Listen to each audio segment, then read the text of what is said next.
1893년 보스턴에서 세계 사역자 대회가 열렸는데 자그마치 6천 명이나 되는 사역자가 참석한 대회였습니다. 집회 둘째 날 성경에 대해서 설교하기로 준비했던 윌리엄스 목사님은 설교 내용 후에 맞는 찬송가를 적당한 것을 고려하다가 없자 함께 사역하는 찬양 사역자 틸만 목사님에게 새로운 찬송가 한 곡을 부탁하게 됩니다. 그러자 틸만 목사님은 그럼 윌리엄스 목사님이 시 가사를 적어오면 제가 거기에다가 곡을 지어보겠습니다라고 이야기를 하셨습니다. 본문에 따른 찬송가 가사를 생각하던 윌리엄스 목사는 갑자기 자신의 성경책을 만지작거리기 시작합니다. 근데 바로 그 순간 한 편의 시가 떠오르게 됩니다. 그가 만지작거렸던 성경은 바로 그의 어머니가 돌아가시면서 물려주셨던 어머니의 성경책이었습니다. 윌리엄스 목사는 어머니의 성경책을 보고 있자니 어렸을 때 자기에게 하나님의 말씀을 가르치셨었던 그 어머님의 모습, 그리고 성경 말씀을 읽으며 눈물을 흘리셨던 그 어머니의 모습이 생각났다라고 합니다. 그러면서 그는 바로 시의 제목을 바로 적습니다. My Mother's Bible, 나의 어머니의 성경책. 그리고 처음 가사를 적기 시작해서 마지막 마침표까지 찍어 하는데 15분이 채 걸리지 않았다라고 합니다. 그렇게 어머니의 성경책을 떠올리며 적어간 그의 얼굴은 눈물이 뒤범벅이 되어 있었다라고 합니다. 그리고 윌리엄스 목사님의 그 시를 곡을 만들기 위해 받은 틸만 목사님 또한 그 눈에서 하염없는 뜨거운 눈물이 계속해서 흘러내렸다라고 합니다. 그렇게 해서 만들어진 곡이 우리가 너무나 잘 알고 있는 찬송가 199장, 한국말로는 나의 사랑하는 책으로 번역이 되었습니다. 많은 분들에게 귀한 은혜가 되는 찬송가입니다.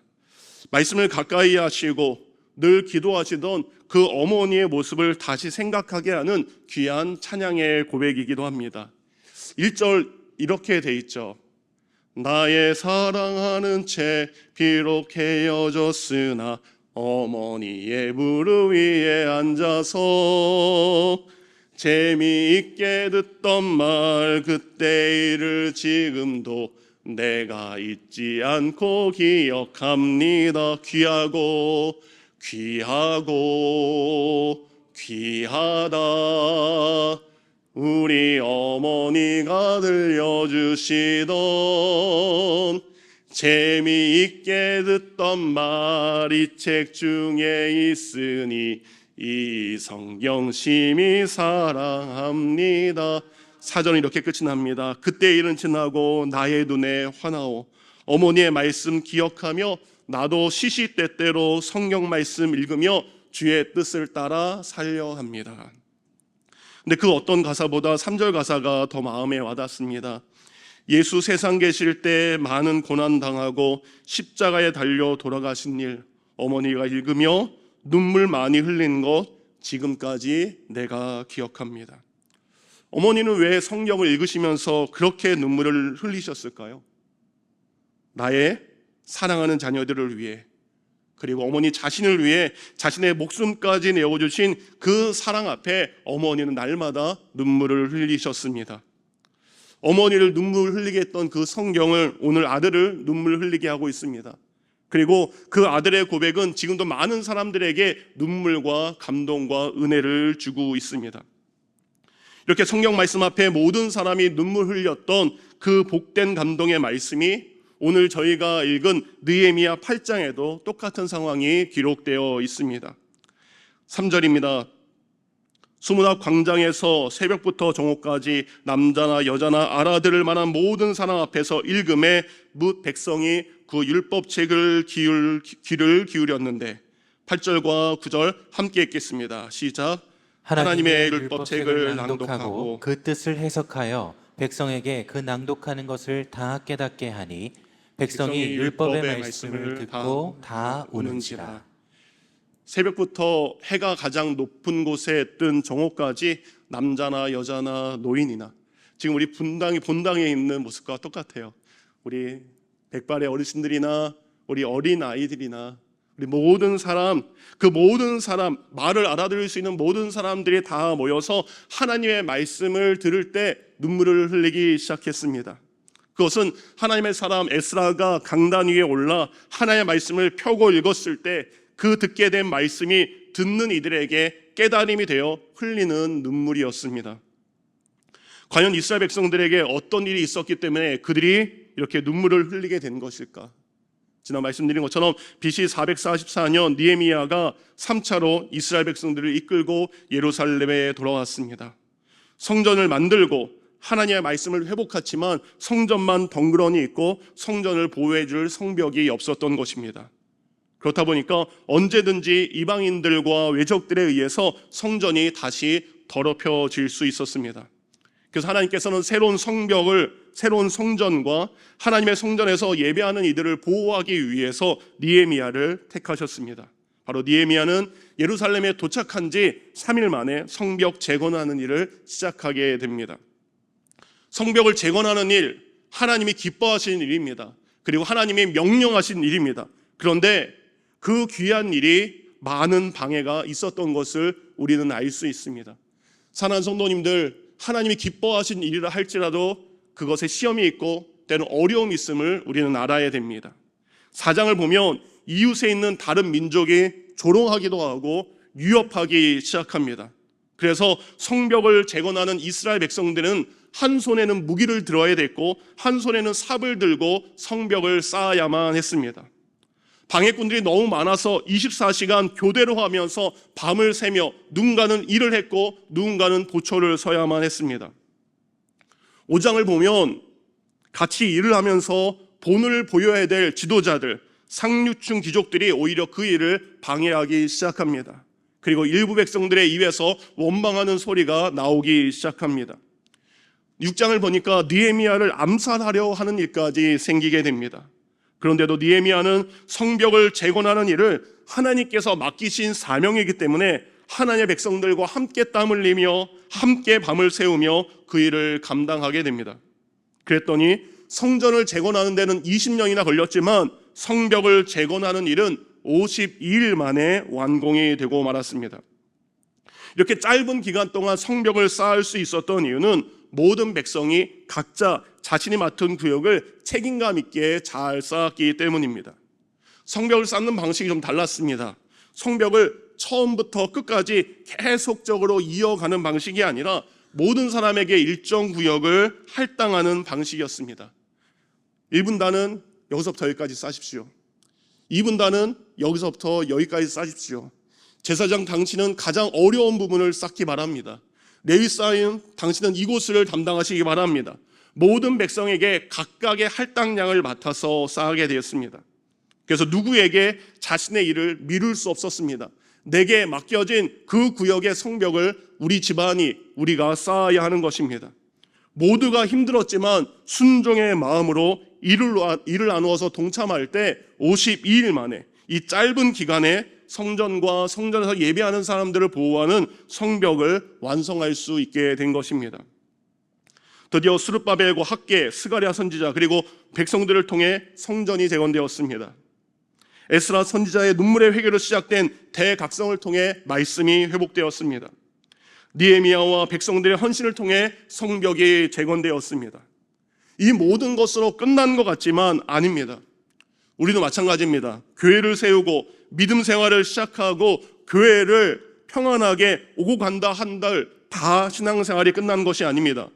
사단은 언제든지 우리에게 찾아와 시험을 주고 유혹으로 우리의 믿음을 흔들 수 있다라는 것입니다. 교회에 건물이 있지만 사라지게 할 수 있습니다. 믿음 생활하지만 큰 시험을 줄 수 있습니다.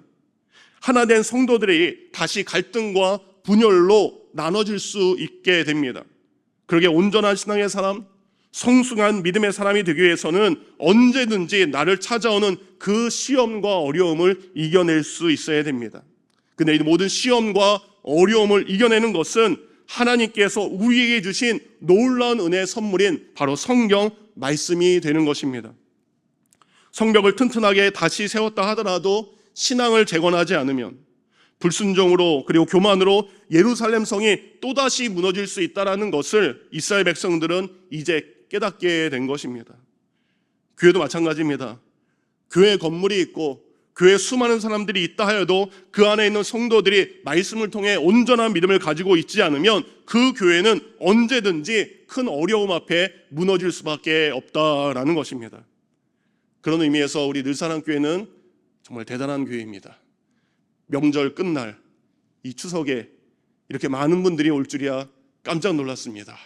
과연 몇 분이나 오실 수 있을까 했는데 정말로 평상시와 비슷한 인원이 이렇게 오신 것 같습니다. 옆에 분에게 이야기할까요? 말씀을 사모하는 당신 아름답습니다.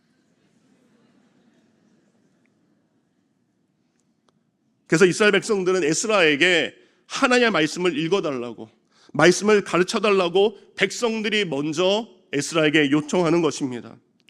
52일간의 힘든 공사를 마치고 이제는 각자 집으로 고향으로 돌아가 편히 쉬어야 될 백성들이 돌아간 지 얼마 안 돼서 다시 예루살렘 광장으로 누가 오라고 한 것도 아닌데 다시 찾아왔고, 에스라가 성경 공부합시다 라고 한 것도 아닌데 다시 말씀을 알려달라고 하는 놀라운 일들이 이들에게 벌어지게 된 것입니다. 마치 저희들의 모습과 같이. 1절에 이렇게 되어 있습니다. 일곱째 달에 이르러 모든 백성이 일제히 수문학 광자에 모여 학사 에스라에게 여호와께서 이스라엘에게 명령하신 모세의 율법책을 가져오기를 청하매라고 되어 있습니다.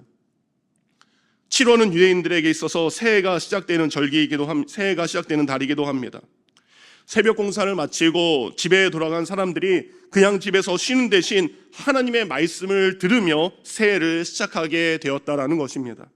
이에 학살은 특별히 만들어진 나무 강단에 서서 하나님의 말씀이 적힌 책을 펴고 말씀을 펼쳤을 때 온 백성이 그 말씀을 듣기 위해서 일어서 있었던 것입니다. 그러니까 아침부터 정오까지, 어린아이부터 어르신에 이르기까지 그들은 일어서서 하나님의 말씀을 들었던 것입니다.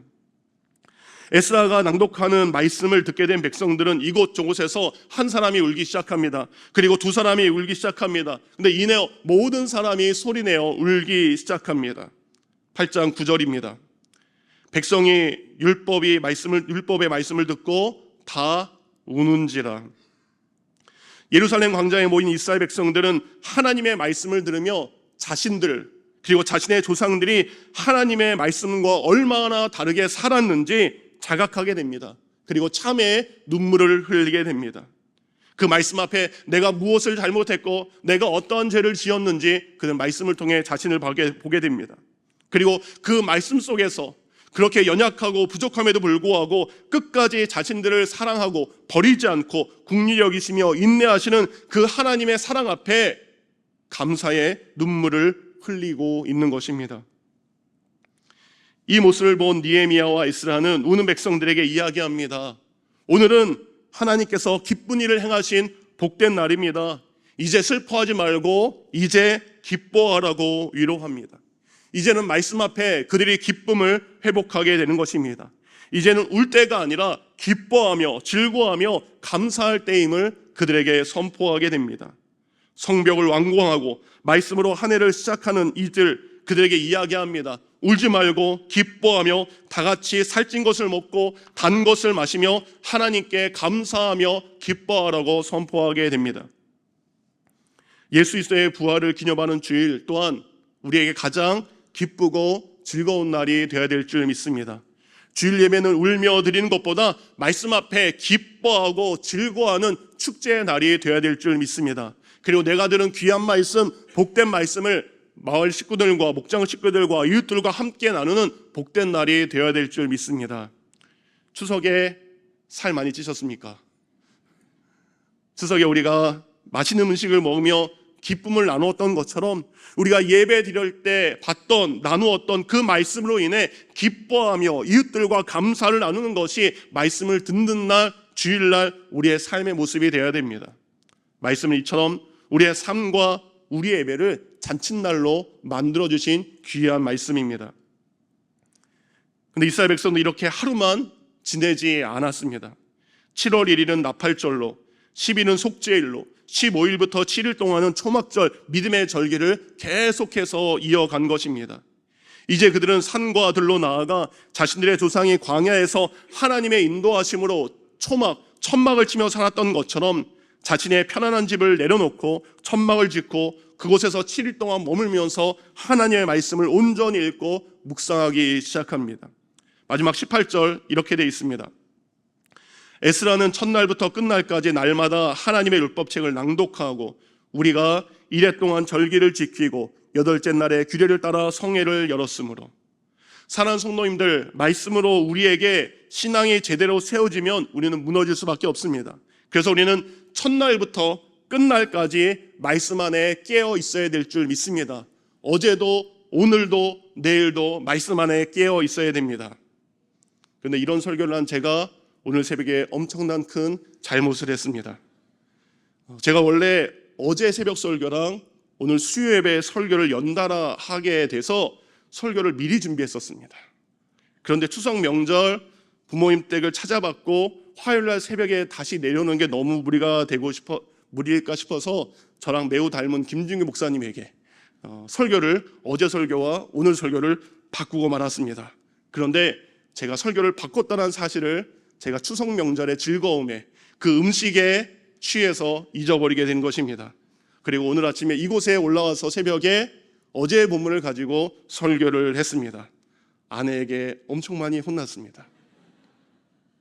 말씀을 날마다 묵상하지 않고 명절의 즐거움에 음식의 배부름에 취해서 그런 큰 잘못을 하게 된 것입니다. 늘 깨어 말씀을 읽고 묵상해야 한다고 제가 오늘 설교했었습니다. 정작 제가 말씀을 가까이 하지 않으므로 이런 엄청난 잘못을 저질렀습니다. 우리가 하루에 말씀을 매일 먹는 것처럼, 매일 씻는 것처럼, 매일 학생으로서 공부하고 직장 우리가 매일 나가는 것처럼 늘 하나님의 말씀을 가까이 하고 묵상해야 될 줄 믿습니다. 오늘도 하나님의 말씀을 날마다 읽고 묵상하고 순종할 때 세상의 기쁨이 아니라 말씀 안에서 온전한 기쁨을 회복하며 그 즐거움으로 누리게 될 줄 믿습니다. 그 말씀의 기쁨을 누리며 사는 우리 모두가 되기를 주님의 이름으로 축원드립니다.